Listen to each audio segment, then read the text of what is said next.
La famille, bonjour à tous, j'espère que vous allez bien et que vous avez passé une bonne semaine. On se retrouve aujourd'hui pour faire un état des lieux de cette équipe du Real Madrid. Où est-ce qu'on en est dans cette saison et je le fais surtout à des points clés de la saison. Là, on a fini la phase quart de finale de Ligue des Champions. En Liga, on n'a plus trop grand chose à jouer, même si on reste quand même à l'affût de ce que fait le rival. Mais voilà, là, c'est le moment de faire un état des lieux. Surtout quand vous voyez ce qui nous attend, les gars, en Ligue des Champions. Double confrontation contre Manchester City.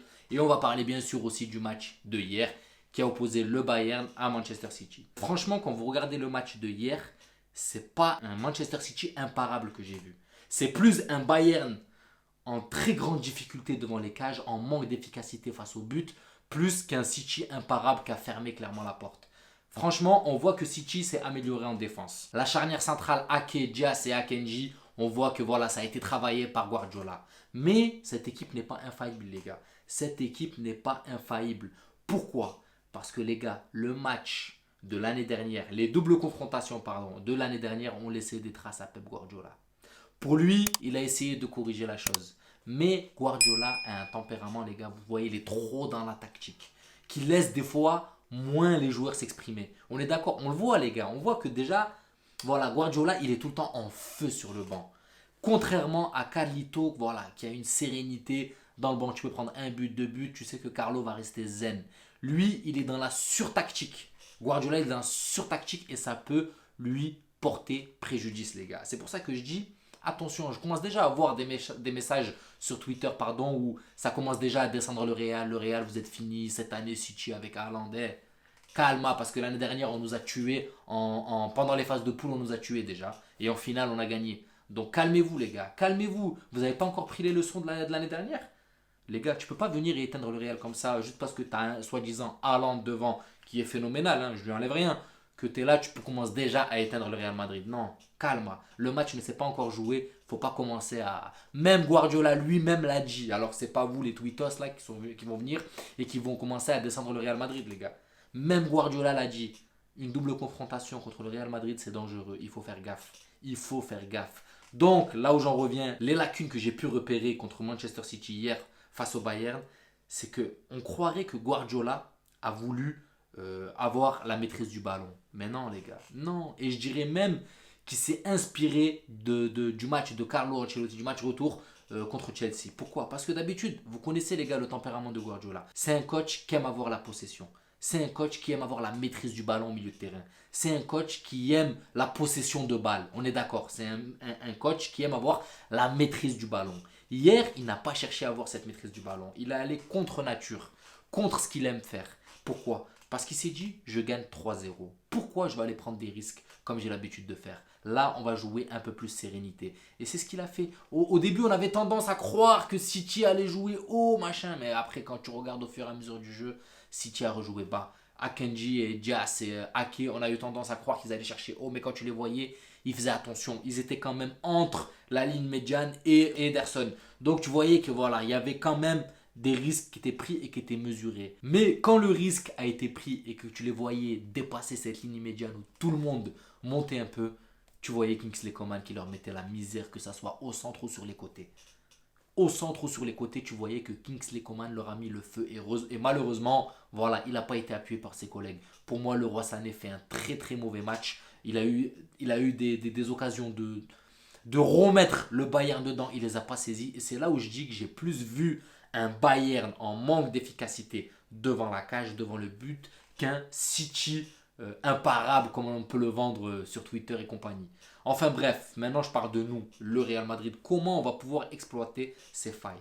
Les gars, la double confrontation de l'année dernière, elle a laissé des traces dans la tête à Pep Guardiola. Ça, c'est indélébile. Quand tu perds de cette manière, c'est indélébile. Quand tu te fais remonter en l'espace de 10 minutes, 15 minutes, c'est indélébile. Donc tu vas venir, tu vas aborder ce match avec appréhension et ça c'est sûr et certain.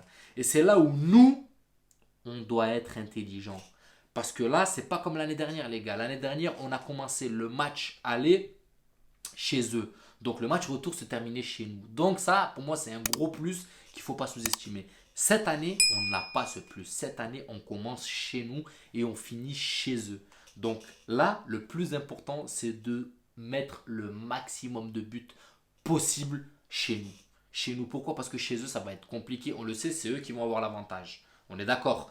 Et d'autant plus qu'on n'aura pas Militao, les gars. On n'aura pas Militao au match aller. Donc c'est pour ça qu'on doit prendre l'ascendant psychologique et leur montrer dès le début que, attention, le Real Madrid que vous avez vu l'année dernière, ben cette année, on est encore plus fort.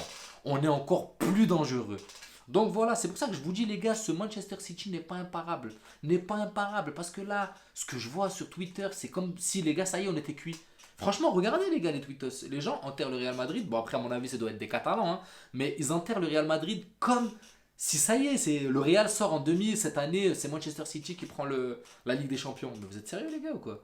Vous jugez un match avant qu'il soit joué? C'est pas possible. C'est sûr que ce match, les gars, ça va être un match pour moi, une finale avant la finale. Ça va être une finale clairement avant la finale. L'année dernière, City, il leur manquait ce 9. Il leur manquait ce 9 devant qui va planter. Cette année, ils l'ont. Cette année, ils l'ont. Il va falloir couper cette ligne de passe qui arrive à Haaland.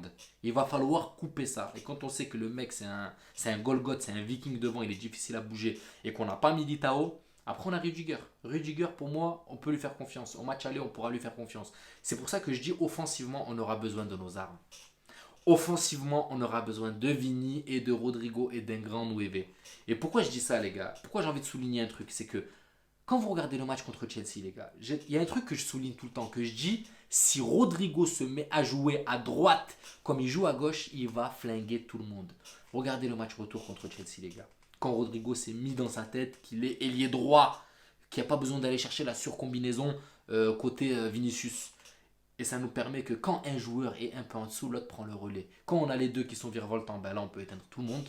Là c'est clair et net. Mais quand on a un qui est un peu en dessous, qui est un peu, je dis légèrement sous régime, l'autre prend le relais. Et c'est ce qui s'est passé contre Chelsea, les gars. Quand Vinicius était un peu éteint, pourquoi? Parce qu'ils ont tout mis l'armada sur Vinicius. Les Reece James et tout, ils ont tous été sur Vinicius. Ça a libéré un couloir à Rodrigo qui a bien exploité. Et c'est ce que j'attendais de lui, les gars. C'est ce que je disais à chaque fois. Rodrigo, il faut qu'il se mette dans sa tête qu'il est ailier droit, qu'il débloque son potentiel à droite parce qu'il a les facultés, il a la possibilité. Et vous l'avez vu, les gars. Sur le match, regardez. Regardez comment Chalobah, il est passé à travers, les gars. Regardez le saut périlleux qu'il a fait au-dessus de Chalobah, les gars. C'est pour ça que je dis, il a la faculté, les gars. Il a la faculté d'adapter son jeu à droite comme il joue à gauche. Je vous le dis. Et si on a deux joueurs ailiers aussi virevoltants, comme Vinicius à gauche, comme Rodrigo à droite, là, les gars, je vous dis que ça va être compliqué. Là, je vous dis que les couloirs, les gars, ça va fuser. Alors, il suffit juste qu'on ait un Valverde comme il est actuellement et un Kroos et Modric, des grands soirs, mais en Ligue des Champions, je ne m'inquiète pas. Et là, je vous dis que ça va être un match spectaculaire. Donc, il faut tout miser sur ce match aller. Après, je ne vends pas la peau de l'ours avant de l'avoir tué. Ça va être très compliqué. Ça va être dur parce que City, cette année, c'est bien renforcé. C'est un très grand City qu'on a. Mais les gars, rien n'est impossible. Et le Real, c'est la première équipe à le croire, ça. Que rien n'est impossible. On est à 3 matchs d'une 15e Ligue des Champions, les gars. Vous vous rendez compte? On est à 3 matchs d'une 15e Ligue des Champions. On attaque Vigo samedi. Il faut y aller avec le plein d'énergie. Il faut faire tourner Carlo Ancelotti. Voilà, il faut faire tourner. Il nous reste 3-4 matchs avant ce match aller contre City. Il faut faire jouer. Il faut trouver la recette parfaite. Même si là, cette recette qu'on a trouvée en Ligue des Champions, elle est très très costaud. Mais voilà, il faut affiner. Il faut affiner encore plus dans le détail. Et je pense qu'on sera bon. Donc voilà la famille, c'était juste un petit résumé de ce qui s'est passé hier. On essaye de faire un état des lieux. Pour moi, le Real Madrid, s'il ne fout pas de la merde en Liga sur ces 3-4 matchs qui arrivent, a les armes psychologiques et mentales pour aller aborder ce match aller contre City. Et comme vous savez les gars, de toute façon, même si le Real Madrid est amené à perdre ces 3 matchs de Liga, la Liga, c'est pas la Ligue des Champions. Ils peuvent être claqués au sol en Liga, mais tout flinguer en Ligue des Champions. Et vous savez les gars, on est le Real Madrid. Donc voilà la famille, j'espère que cette vidéo vous plaira. N'hésitez pas à vous abonner, à liker, ça donnera beaucoup de force à la chaîne. Et je vous dis à la prochaine vidéo. Ciao la famille.